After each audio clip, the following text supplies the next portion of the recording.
কোর্টে জামিন পেলেন জীবন কৃষ্ণ সাহা।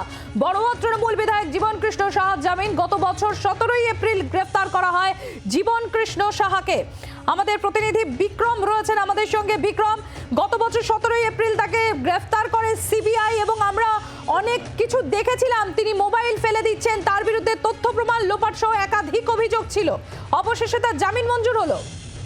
একেবারেই দেখো, বড়ুয়া তৃণমূল কংগ্রেসের বিধায়ক জীবন কৃষ্ণ সাহা, যাকে গত 13 এপ্রিল গ্রেফতার করা হয়েছিল সিবিআই তরফ থেকে নিয়োগ দুর্নীতি মামলায়, আজকে সুপ্রিম কোর্টে তিনি দ্বারস্থ হয়েছিলেন তার জামিনের আবেদন নিয়ে এবং সেই জামিনের আবেদন কিন্তু মঞ্জুর হয়েছে। যেটা আমরা জানতে পারছি আদালত সূত্রে যে সুপ্রিম কোর্টের বিচারপতি বোপান্না এবং বিচারপতি কুমারের যে ডিভিশন বেঞ্চ, সেখানে 5 নম্বর কোর্টে আজকে এই মামলার শুনানি চলছিল। সেই সময় শর্ত সাপেক্ষে জীবন কৃষ্ণ সাহার জামিন মঞ্জুর করা হয়েছে, এমনটাই কিন্তু আদালতের তরফ থেকে জানা যাচ্ছে, আদালত সূত্রে জানা যাচ্ছে।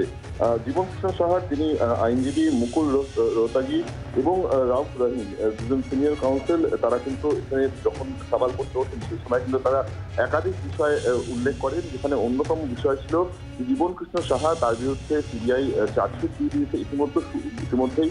শুধুমাত্র তাকে আটকে রাখার জন্য কিন্তু আটকে রাখা হচ্ছে, জেলের পেছনে রাখা হচ্ছে এবং সেখানে কিন্তু যেটা আমরা জানতে পারছি যে সমস্ত পক্ষের সওয়াল জবাব শোনার পর দুই বিচারপতি তারা কিন্তু জীবন কৃষ্ণ সাহার জামিন মঞ্জুর করলো। যেই জীবন কৃষ্ণ সাহাকে গ্রেফতার করা হয়েছিল সিবিআই তরফ থেকে, যার বাড়িতে তল্লাশি অভিযান চালাতে যান সিবিআই তদন্তকারী আধিকারিকরা, তখনই যেটা অভিযোগ ওঠে জীবন কৃষ্ণ সাহা তিনি তার বাড়িতে যখন তল্লাশি অভিযান চলছে সেই সময় 2টি মোবাইল ফোন তিনি কিন্তু পুকুরে ফেলে দিয়েছিলেন। পরবর্তী ক্ষেত্রে 2টি মোবাইল ফোনই উদ্ধার করেছিল সিবিআই তদন্তকারী আধিকারিকরা। জীবন কৃষ্ণ সাহাকে গ্রেফতার করা হয়, তাকে হেফাজতে নিয়ে জিজ্ঞাসাবাদ করা হয় এবং পরবর্তী ক্ষেত্রে তার বিরুদ্ধে চার্জশিটও পেশ করে সিবিআই। অবশেষে যেটা জানা যাচ্ছে আজকে সুপ্রিম কোর্টে যখন তিনি তার জামিনের আবেদন করেছিলেন সেই জামিনের আবেদন মঞ্জুর হয়েছে, এমনটাই আদালত সূত্রে আমরা জানতে পারি। ধন্যবাদ বিক্রম। আমাদের অপর প্রতিনিধি রাজীব চক্রবর্তী রয়েছেন আমাদের সঙ্গে। রাজীব, প্রায় 13 মাস জেলবন্দি থাকার পর অবশেষে জামিন পেলেন জীবন কৃষ্ণ সাহা। কি হলো এদিন শুনানিতে? জীবন কৃষ্ণ সাহার আইনজীবীর তরফ থেকে, মুকুল রোহতগির তরফ থেকে ঠিক কিভাবে সওয়াল করা হলো? তৃণমূলের বরঙ্গার বিধায়ক জীবন কৃষ্ণ সাহা তিনি জামিন পেয়েছেন এবং তাকে জামিন দিয়েছে সুপ্রিম কোর্ট। সুপ্রিম কোর্টে শুনানি হয়েছে এবং বেশ কিছুক্ষণ ধরেই শুনানি হয়েছে। আমরা জানি যে নিয়োগ দুর্নীতি মামলায় 13 মাস ধরে তিনি জেলবন্দি রয়েছেন এবং সেখান থেকে তার যে মামলায় যাদের গ্রেপ্তার করা হয়েছে তাদের অনেকেই জামিন পেয়েছেন, এমনই তথ্য আজকে তার আইনজীবী মুকুল রোহতগি তিনি পেশ করেন। তিনি বলেন চার্জশিটে 23 জন রয়েছেন, যার মধ্যে 9 জনকে গ্রেপ্তার করা হয়েছে এবং যাদের মধ্যে 3 জন জামিনে মুক্তি পেয়েছেন। সেক্ষেত্রে প্রসন্ন কুমার রায়, যিনি প্রধান অভিযুক্ত বলা হয়েছে, তিনি গ্রেপ্তার হয়েছে, তাকে জামিন দেওয়া হয়েছে। কল্যাণময় গাঙ্গুলি জামিন পেয়েছেন, এমনই কিন্তু আজকে মুকুল রোহতগি তুলে ধরেন। পাশাপাশি বলা হয় যে গত বছর 17 এপ্রিল থেকে তাকে গ্রেফতার করে রাখা হয়েছে এবং এতদিনে তদন্ত শেষ করে হয়ে যাওয়ার কথা এবং দেখা যাচ্ছে যে জীবন কৃষ্ণ সাহার অভিযুক্তের তালিকায় নাম আসছে 39 নম্বরে। কিন্তু এক্ষেত্রে একটা গুরুত্বপূর্ণ, কিন্তু রাজীব, এখানে আমি তোমাকে একটু ইন্টারাপ্ট করেই জানতে চাইবো, 17 এপ্রিল গত বছর যখন জীবন কৃষ্ণ সাহাকে গ্রেফতার করা হয় এবং যে দুটো মোবাইল তিনি পুকুরে ফেলে দিয়েছিলেন, প্রায় টানা 65 ঘন্টা তল্লাশি চলার পর সেই মোবাইল রিট্রিভ করা হয় এবং সেখান থেকে যে প্রাপ্ত তথ্য তার থেকে এটা প্রকাশ্যে আসে যে টাকা পয়সার লেনদেন হয়েছে এবং যারা টাকা দিয়েছিলেন চাকরির জন্য তারা টাকা ফেরতও চাইছেন, সেই তথ্যগুলো প্রকাশ্যে আনে কেন্দ্রীয় তদন্তকারী সংস্থা।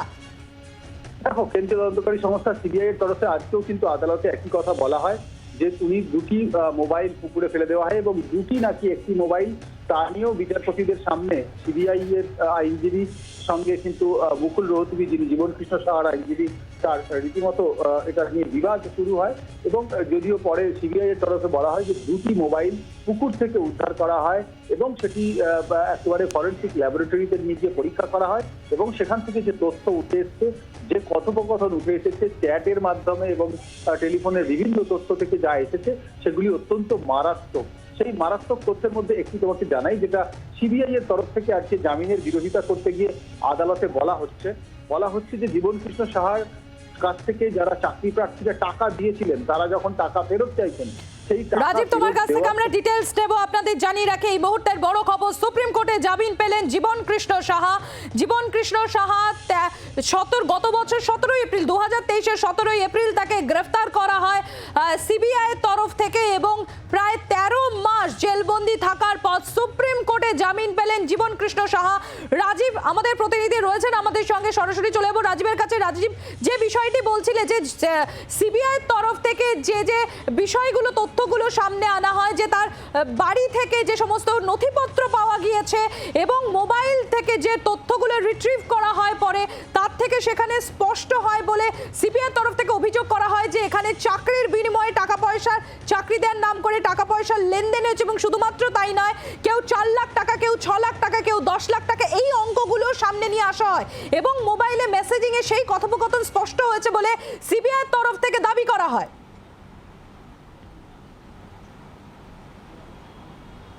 একদমই, দেখো সিবিআইয়ের তরফ থেকে সিবিআইয়ের আইনজীবী আজকে এগুলি তুলে ধরেন এবং বলা হয় যে তার কাছে যখন চাকরি প্রার্থীরা টাকা ফেরত চাইছেন, তিনি কথোপকথনে বলছেন যে টাকা ফেরত দেবে, আমি পুলিশকে বলে দিয়েছি, পুলিশ গিয়ে আপনার বাড়িতে ফেরত দিয়ে আসবে, আপনার কোথাও যাওয়ার দরকার নেই, পুলিশকে বলে দিয়েছি, পুলিশ গিয়ে আপনার টাকা ফেরত দিয়ে আসবে। এখানেই সিবিআইয়ের তরফ থেকে স্থানীয় পুলিশের সঙ্গে ওই বিধায়ক যিনি অভিযুক্ত জীবনকৃষ্ণ সাহা, তাঁর যোগসাজশ এবং তিনি যে কতটা প্রভাবশালী সেই তত্ত্ব খাড়া করার চেষ্টা করা হয়েছিল।